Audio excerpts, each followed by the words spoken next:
युवा शक्ति के युवा खून में सपने सच्चे घोल रहा हूँ। युवा शक्ति के युवा खून में सपने सच्चे घोल रहा हूँ। सुनो साथियों, बड़ी बेड़ियां पाँव में, बड़ी बेड़ियां। आप हमारे गुरु जी के साथ चले ऐसे दिखाती रही। हाँ, हर गुरु जी के साथ चलो चलो चलो। मेरा करना अरे जरा मेरा फोटो मत खींचो। अरे अरे फोटो मत हमारा क्षेत्र लगता ही नहीं कि हमारे क्षेत्र का कोई विधायक है। पूरा 4.5 पौने 5 साल हमें ऐसा प्रतीत नहीं हुआ कि हमारा कोई विधायक है भी। हम जिस क्षेत्र में भी जाते हैं वहाँ कहीं ना कहीं लोग, जिन लोगों ने वोट दिया भी वो भी और जिन्होंने नहीं दिया वो भी कहीं ना कहीं अपमान का शिकार रहे हैं।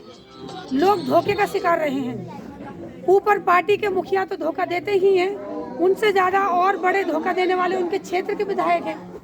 अब सबसे बड़ी मोटी बात ये आती है कि जब एक विधायक जैसी चीज़ का एक थाने में या यहाँ के प्रशासनिक क्षेत्रों के लोगों के बीच में कोई दबदबा ना हो तो एक आम आदमी की क्या स्थिति हो सकती है, आप अंदाजा लगा सकते हैं। पूरे 5 साल इस सरकार में लोगों ने अगर किसी का कोई घटना हुई, कोई कार्य हुआ तो थाने में अपने बलबूते पर ही काम निपटाया, या अपनी बात के बलबूते पर निपटाया, या पैसे के बलबूते पर निपटाया।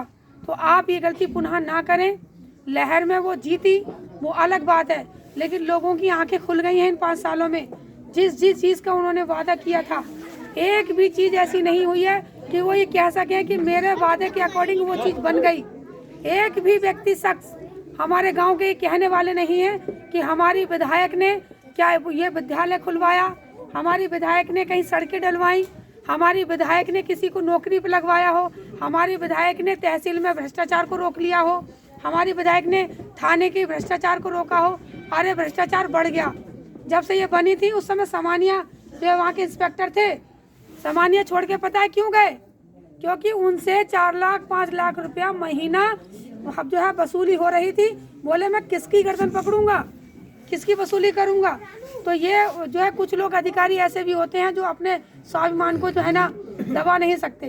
तो ऐसे लोगों से हमें छुटकारा पाने के लिए जो मात्र ऊपर तौर पे तो बड़ी बड़ी बातें करते हैं कि हम आपको महंगाई कम करेंगे, हम आपके लिए बेरोजगारी खत्म करेंगे, रोजगार मुहैया कराएंगे, हम आपके लिए अपराध मुक्त जो है उत्तर प्रदेश देंगे। क्या दिया है आपने? आपने महंगाई चरम सीमा और बढ़ा दी। महंगाई इतनी ऊर्ज पे है इस समय और काम बिल्कुल नीचे है, कमाई है नहीं। महंगाई कहाँ से भरपाई पूरी करे आदमी? जो काम हमारे पहले, हम तो सिलेंडर की बात से शुरू कर देते हैं। जो हम 350 में सिलेंडर ले लिया करते थे, आज वो 1000 में पड़ रहा है। बिल्कुल सही बात। जो पेट्रोल डीजल हम लोग 60-65 को ले रहे थे, आज वो हमें 108 और 100 को पड़ रहा है। जो है हमारे दालें हम खा रहे थे 30-40 रुपए किलो, सीधा हम 120-140 को खा रहे हैं। अरे जो तेल हम लोग खा रहे थे 50-60 रुपए किलो, आज वो सीधे हम 200 रुपए को खा रहे हैं तेल। तो ये सब चीजें, आज कपड़े भी देख लीजिए आप, कोई चीज आपको सस्ती नहीं मिलेगी। और आप गलतफहमी का शिकार न रहें कि अगर आपको अनाज बांट रही है सरकार तो आप पे एहसान कर रही है, या आपको किसी किसान की सम्मान निधि दे रही तो आप पे एहसान कर रही है। किसान सम्मान निधि तब मिली आपको जब आपका खाद का कट्टा जो है ना मात्रा कम हो गई, पैसे बढ़ गए, वही आपके पैसे लेकर के आपको वापस कर दिए गए। अब अगली बात आप ये समझे कि आपको जो अनाज मिल रहा है, जो फोटो छपा के वो अपना प्रचार कर रहे हैं ना, उसमें भी कहीं ना कहीं आप ही का पैसा है। आप टैक्स भरते हो और टैक्स का पैसा आपको आपके जो योजनाएं उनके रूप में वापस कर दिया जाता है। तो सरकार का तो कोई रोल नहीं रहा है इसमें, यानी कि हमारा ही पैसा हमें लौटाने में ये लोग अब नाकामी साबित हो रहे हैं, नाकाम हो रहे हैं इस मामले में। हमारे पैसे से सड़कें बनती हैं, हमारे पैसे से अस्पताल बनते हैं, हमारे पैसे से फला और नहीं जो गवर्नमेंट की चीज़ होती है वो बनती हैं, तभी तो सुविधाएं हमें दी जाती है सरकार की। जब धीरे धीरे आप सब प्राइवेट कर दोगे और अपने आकाओं को दे दोगे, 4 आकाओं को, तो हम लोगों को, गरीब को कौन देखेगा? अब ये गरीब देखेगा कि इसको वोट दे करके किसको हमें बिठाना है। हमें पुराने दिन वापस चाहिए जो पुराने थे, हमें पुराने नेता भी वापस चाहिए जो हमारी हितकारी योजनाएं निकालते थे। तो हितकारी योजनाएं कौन सी हैं? समाजवादी पेंशन है, आपको बिजली मुफ्त देना, और आपके लिए कन्या विद्यादान, लैपटॉप है, आपकी बेटियों की शादी के लिए पैसा है, अरे 60 साल है, विधवा पेंशन है, सरकारी अस्पताल की सुविधाएं हैं, सड़कों की सुविधाएं हैं, बच्चों को पढ़ने के लिए अनुदान दीजिए। और भी हमारे जो सरकारी सेक्टर है, नौकरी निकालने की जो जिम्मेदारी होती है सरकार की होती है। आपको नौकरी निकालना है तो नौकरी छीनने का काम और कर रहे हो। तो देखिए तमाम चीज़ें इतनी इकट्ठी हो गई हैं, तो इस चीज़ से जन जन लोग परेशान हैं। महिलाएं हैं, हमारे युवा हैं, हमारे वृद्ध लोग हैं, कोई खुश नहीं है सरकार में। और सबसे ज़्यादा भाई हमारे गांव में कोई ना कोई किसान तो निवास करता ही होगा। रात को आप लोगों को चौकीदारी मिल गई कि नहीं मिल गई? टॉर्च लेकर के चौकीदारी करने जा रहे हो कि नहीं? एक चौकीदार बता रहा, बहुत बथेरा नहीं था, वो कह रहे कि मैं देश का चौकीदार हूँ। वो अकेला साबित नहीं हुआ, हमारे गाँव में चौकीदार बिठा दिए, उसने सबको चौकीदार बना दिया। गैया की बीमारी बहुत बड़ी हो गई है और इस बीमारी से निजात तभी मिल सकती है जब समाजवादी आएगी।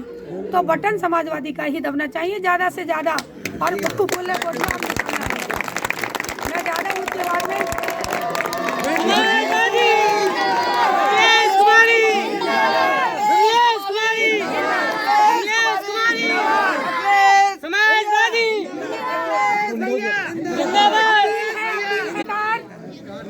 समाजवादी पार्टी की प्रत्याशी विमलेश कुमारी की तरफ से आप सभी का हार्दिक स्वागत है, अभिनंदन है। और मैं आशा करती हूँ कि जो विश्वास आप लोग मुझ पर जता रहे हैं, जो विश्वास आप लोग मुझ पर जता रहे हो, मैं उस विश्वास की नींव को बिल्कुल मजबूत बनाते हुए उस विश्वास को इतना अडिग बना दूंगी कि आप लोग अपनी बेटी पर गर्व करोगे, अपनी बहन पर गर्व करोगे कि हमने इसको वोट दे करके इस विधानसभा का विधायक बनाया। आप अपने पर कभी भी अफसोस नहीं खाओगे। और मेरे यहाँ कोई भी समस्या बड़ी हो या छोटी हो, अगर कोई भी परेशानी मेरे विधानसभा के मेरे इन अच्छे लोगों को आती है, मेरे भाइयों को आती है, मेरे बुजुर्गों को आती है, मेरी माताओं बहनों को आती है, तो मैं सबके सुख दुख में आपके साथ हमेशा खड़ी रहूंगी, ये वादा करती हूँ।